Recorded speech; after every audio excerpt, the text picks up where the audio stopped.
Good afternoon, everybody, and welcome. It's good to be here. Of course, it's not like old times where we would be gathered together in a room, but again, we must continue to do the work that we have been sent to do, and I really appreciate the members of the press for being accommodating, and hopefully we will be back, in our normal environs shortly after we somehow conquer this pandemic. I will do my public service announcement all the time. I know everybody knows this, but get vaccinated, get boosted, wear your mask, you know what to do. And hopefully we will get through with this soon. But in any case, to the business at hand, we are here thanks to one simple thing, that the people voted for us. And today is no different from every other opening day of session since we've been in the majority. It is a legislative day where during our first day of session, we passed historic election bills that allow New Yorkers to vote more easily. And that's what we're doing today. We've worked hard to cut away red tape, to eliminate unnecessary barriers that not only discourage voters from casting their ballot, but sometimes even penalize them in the process. We've restored confidence in our electoral systems and fought back against corrupt practices that really have no place in a democratic society. Under our conference's leadership, New York has transformed itself into a pro-voting state where people are actually encouraged to show up at the polls, and they have more faith as a result in the electoral process. I always, quote a song, and I've been kind of quoting this since we've made our ascent, and I'll give Drake the credit, but in terms of voting, I see Zellner smiling. We started from the bottom, now we're here, and we're not stopping. So the best way, obviously, for us to win elections is not by restricting people who can vote, but by continuously delivering legislation that serves in the best interest of New Yorkers. Over the past 3 years, our conference has championed laws that support economic prosperity, fairer criminal justice practices, improved social equity, all of which has made life better for our constituents. In response, they continue to send us back, and we continue to build on our progress. But the health of our democracy is like any other muscle. It grows stronger with exercise, and if we don't use it, we lose it. That's why our work on voting reform will never be finished, because we can always do more to liberate the process, to empower people, and to make them understand that, again, this franchise is the cornerstone of our democracy. And sadly, we continue to have to be the leaders because, unfortunately, just last year, 49 states introduced over 440 bills with provisions not to expand voting, but to limit it. In New York, we obviously take a different path by becoming a safer haven for electoral participation through fairer voting laws. When it comes to anti-democratic trends, we are proud to buck that system, to go against the grain, and we are obviously hoping that on a national level, they will be able to do the same thing. Every citizen, when they are granted a platform to vote, the state as a whole rises up. That's why we stand once again as a conference in passing another set of important voting legislation, which will further combat disenfranchisement, increase accessibility, and amplify the voices of each New York voter in the process. So again, I want to thank all of the members, and especially the members that are featured here today. They have legislation. And with that, I will pass it on to my deputy, Senator Mike Gianaris, who has bills in this package. Thank you, Senator.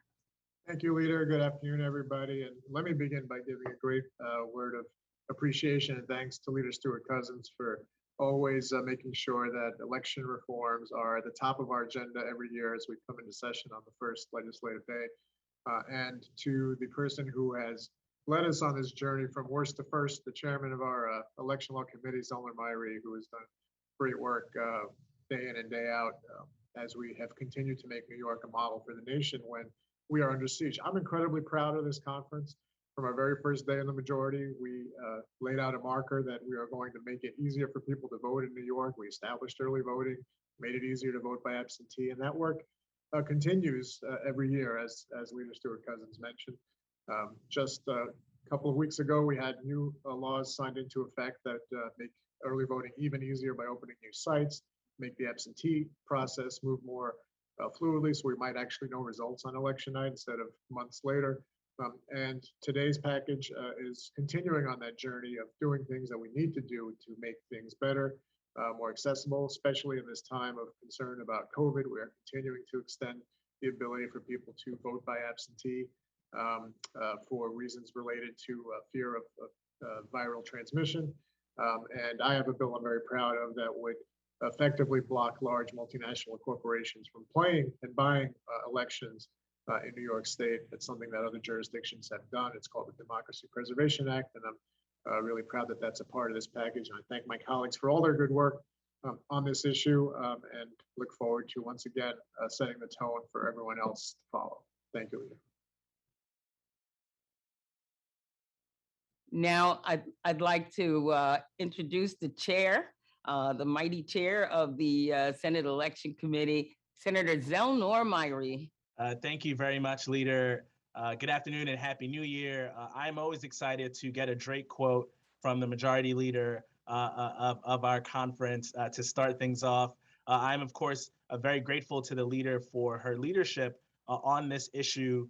We have led on this for years, and I just want to underscore some of what she said as it relates to the context that we are in nationally.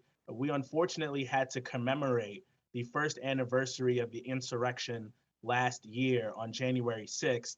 But we should make no mistake that that insurrection was not limited to January 6th. And we have seen a legislative insurrection happen across the country in many legislatures. The leader mentioned 400 bills that have been passed to restrict the franchise. And I want to make a clear juxtaposition against what the Senate is going to do today. We are voting on a bill today that is going to expand early voting options, while in Georgia and Iowa and Texas, they have passed laws to restrict the early voting period and to shorten the hours that you have to vote. We are making it easier to vote on college campuses today, making sure we involve our young people. And in states like Florida and Kansas and Montana, they are making it harder for folks to register to vote. We are voting on a bill today by the great Senator Hoyleman to authorize ballot drop boxes, while in states like Indiana, they are voting to remove drop boxes from the public. And of course, we have a number of bills to make it easier for folks to vote by absentee ballot, to ensure that you're not disqualified for technical things on that ballot. And in states like Arizona and Idaho, they have passed laws to make it easier to disqualify those ballots for those technical errors. And so the message to New Yorkers, the message to all of the voters is that the state Senate will remain a defender of democracy and that we will continue our journey from worst to first. I could not be more proud to tackle this on day one and look forward to us continuing to defend the right as we go throughout this session. Thank you so much, Senator Myrie. As always, we look forward. Sadly, hopefully it won't be a big debate. Again, we'd like to be that state that actually understands how important voting is, but we thank you for what you do. And now I want to introduce Senator Alessandra Biaggi, who is also the sponsor of legislation in our voting practice package. Senator Biaggi.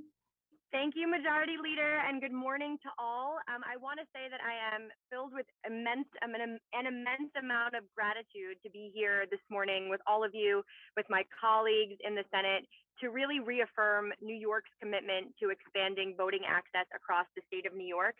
The failure of the voting rights ballot proposals in New York this fall, and really the threat to voting rights we see across the nation, create this wake-up call for Democrats and really for all people in not only the state of New York, but the country, who care about the access to voting and the right to vote. And really what it does is it places an even greater responsibility on all of us, the legislature, to do the right thing, which we do every year in every legislative session, and to prioritize voting reforms with legislative action. I'm really grateful that the Majority Leader has prioritized all of the bills in the package today, and especially my bill S7565B, which will make sure that all New Yorkers concerned with in-person voting due to the pandemic have the ability to request an absentee ballot through 2022. As the end of the pandemic continues to really remain uncertain, unfortunately, even though I think many of us are optimistic, we have to continue to prioritize public health and to make sure that New Yorkers do not have to choose between safeguarding their own health and fulfilling their civic duty. I just again want to extend my gratitude to the Majority Leader, Andrea Stewart-Cousins, for continuing to prioritize this issue at the very start of the legislative session, to the elections chair, our champion, Senator Zelnor Myrie, and the rest of my colleagues who continue to really understand and be committed to and take a stand for the access to voting and voting rights and voting reform. I look forward to supporting all of the bills in this package and really appreciate the opportunity to speak today. Thank you so much, Majority Leader. Thank you so much, Senator Biaggi. Thank you for the work that you continue to do, again, in expanding the franchise. And thanks for reminding us of, even at a place like New York, ballot access on the ballot isn't always understood in the way that it should be. And that's why our work every day is so important. We must continue to make sure that people understand what is at stake. And again, there's no one better to make us understand what's at stake than our next speaker, Senator Brad Hoyleman, who also has contributed to the package. Senator Hoyleman. Thank you so much, Leader Andrea Stewart-Cousins, and my colleagues, Deputy Leader Gianaris, and of course, our amazing chair, Senator Zelnor Myrie. I'm proud to be part of the worst to first caucus, at least for today. It's a really amazing transformation, Leader, that you have initiated for New Yorkers. And, it really is in the spirit of John Lewis that we're here today, because we know how the intransigence in Washington, the foot dragging, the bickering has stalled comprehensive voting rights reforms, not to mention the 19 states that Senator Myrie mentioned that are rolling back their own voting rights and ballot access. We're standing up here in New York and doing the right thing. I'm very proud that we're also taking a common sense approach about ballot drop boxes. My legislation S492, which would authorize the implementation of secure absentee ballot drop boxes, is a really positive step. These are specially designed boxes that allow a voter to conveniently drop a completed absentee ballot at a designated location, kind of like you would do if you're dropping off a FedEx package or a book at a library. The bill also provides instructions to the boards of elections to ensure proper supervision and a chain of custody to guarantee confidence in our election results. Really, it boils down to the fact that working New Yorkers can't or shouldn't have to wait in line for 5 hours to vote. They're sick of absentee ballots arriving too late to count. They're done fretting whether the Trump poison postal service will be too slow or make some sort of clerical error that might invalidate their ballot. So we're taking a step forward today, Andrea Stewart-Cousins, because of your leadership. 33 other states and the District of Columbia allow for ballot drop boxes. New York should too. Thank you so much, Leader. It's such a pleasure to be here. Thank you so much again for all your good work. And again, talking about drop boxes, something that you would think would be absolutely a no-brainer because we're busy. That's why we've expanded the opportunity to vote beyond just Tuesday and to have supervised drop boxes where people can actually utilize them makes complete sense. And when I hear of states that are actually taking them away or making you drive hours in order to find one, I do hope that people pay attention to what New York is doing. And I don't think they can help but pay attention to what New York's doing because we have all these great senators, including the next senator that I'll be introducing, Senator Brian Kavanaugh, who continues to do great work in this area. Senator Kavanaugh, the floor is yours. Thank you, Majority Leader Stuart Cousins.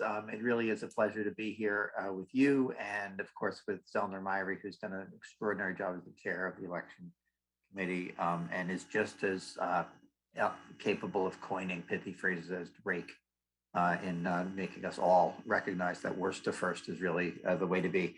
One of the bill that I'm carrying in this package today is an important response to what Senator Biaggi mentioned, which is that one of the bills that the referenda that was not approved by the voters in November was one that would have allowed same-day registration in New York. I share, the disappointment of many that the voters didn't approve that because it is really an important reform. And I think it is something that we need to get back to, get out there and persuade people that that is something that we need to do in the face of some significant misinformation, I believe, that was put out as part of a campaign against that measure.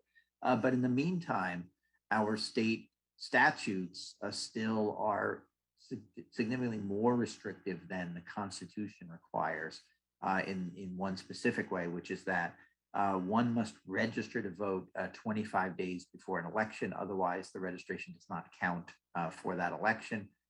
So the bill that I have in this package would reduce that deadline, the length of time to the constitutional minimum. It would allow anybody to register to vote up to no more than 10 days before an election.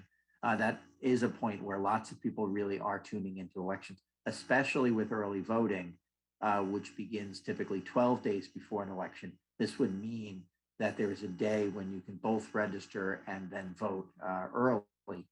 So it does get us close to same-day registration, and it really is an important and overdue reform. I'm very proud to be part of this majority. I'm very proud that this has become a first day of session tradition. I spent 11 years in the Assembly, and in most of those years, there was not a Senate majority that was willing to move any of these things. So it was sort of, many of us felt like we were in the wilderness for a long time. But it is great to be part of a majority that really takes voting rights seriously. And it's a great pleasure to be part of this package today. Thank you so much, Senator Kavanaugh. And part of the reason that we are no longer wandering in the wilderness is because people like you came over from the Assembly and added to our great conference. And speaking of people who came from the Assembly to add so much to our great conference is the next speaker, who's my colleague and friend in Westchester, and also an Assembly graduate, I'll say, making sure that we are really bolstering this great tradition of voting rights on the first day. Let me introduce to you my buddy, Senator Shelley Mayer. Thank you very much, Majority Leader Stuart Cousins. And, it's especially important for me to be here because of your leadership, we are paying attention to school board and school budget elections. They're frequently a second thought in the election conversation. And there's nothing that COVID has taught us if it's not schools are front and center in the conversations that we need to be having. And because of your leadership, we are going to vote on a bill that will allow COVID to be a legitimate excuse for an absentee ballot in a school board or school budget election, which does not occur in every place, but occurs throughout much of the state in May and sometimes thereafter if there's complications on the school budget vote. So my bill S7619, which is part of this package, and I'm proud that it's part of this package, would continue the excuse for COVID to be the basis for an absentee ballot in a school district and school budget elections. And I think that, we are very committed to people participating in school board and school budget elections. These, as I say, traditionally had so few people who paid attention. And we have seen the consequences in some very unfortunate places where only those with the loudest voices have participated. We want everyone to participate in these elections, regardless of the strength of their voice. We want everyone who is eligible to participate. And this bill of mine, because you have included it, will do that. So I'm very, very grateful. I'm also grateful to Senator Myre's leadership as a member of the Elections Committee, that we have this across the board commitment to expanding participation in the electoral process. And it's because of your leadership. Thank you for including my bill and recognizing that schools are a place where voting really matters, participation really matters, and we are going to encourage additional participation with this bill. Thank you.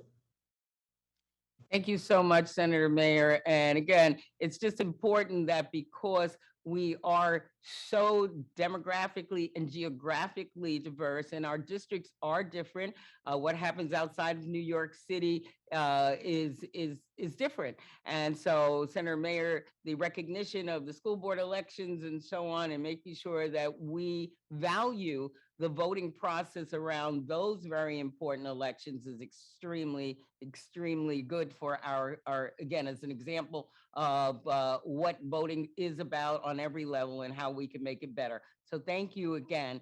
I have the pleasure of introducing, last but certainly not least, our good friend, somebody who has been working so hard on these for so many years and had wandered in the wilderness a long time, along with me and some others, but is now here at the forefront, helping to make sure that we wander no more because we actually allow people to vote. And that would be Senator Kevin Parker. Thank you, Madam Leader. I appreciate that generous introduction. Good afternoon, everyone. I'm State Senator Kevin Parker. I represent the 21st District in Brooklyn, which is Flatbush and East Flatbush, Midwood, Ditmas Park, Windsor Terrace, and Park Slope. I am the chairman of the Energy and Telecommunications Committee, as well as the Majority Whip, and really just pleased to be part of this important, really critical press conference. Let me begin by acknowledging the leadership of Zelnor Myrie, who has been steadfast and consistent from the moment he stepped foot into the chamber at being a leader and working with Andrea Stewart-Cousins, our majority leader, to make sure that that we put first things first, right? My grandmother used to say that the main thing is to make sure that the main thing is the main thing. And in a democracy, the main thing is voting. It is absolutely the cornerstone of both American democracy and the democracy that we find ourselves here in the state of New York. And so I'm proud to be the sponsor of Senate Bill 4658, which would essentially allow polling sites to be located on college campuses. There is no reason for us to leave out such a large population of people, particularly younger voters, who we need to be working to establish a habit of democratic participation in our, not just our elections, but in all of our institutions. And so I think that my bill takes an important step in that direction. I think it's a good complement to the other legislation that you heard my colleagues talking, speaking about today. And I'm looking forward to passing this bill today, and looking forward to the things that we're going to continue to do, not just this session, but to go forward in terms of strengthening democracy here in the state of New York. Thank you so much, Senator Parker. Listen, we started with a quote from Drake. We ended with a quote from Senator Parker's grandmother that, the main thing is the main thing. I don't think we could do any better than that. So I want to thank all of my colleagues, again, for tremendous work, not only today, but every day. And thank you for making sure that we have a robust, certainly thank you, Senator Myrie, for your leadership, that we have a robust package to present to the people of New York at the beginning of each session.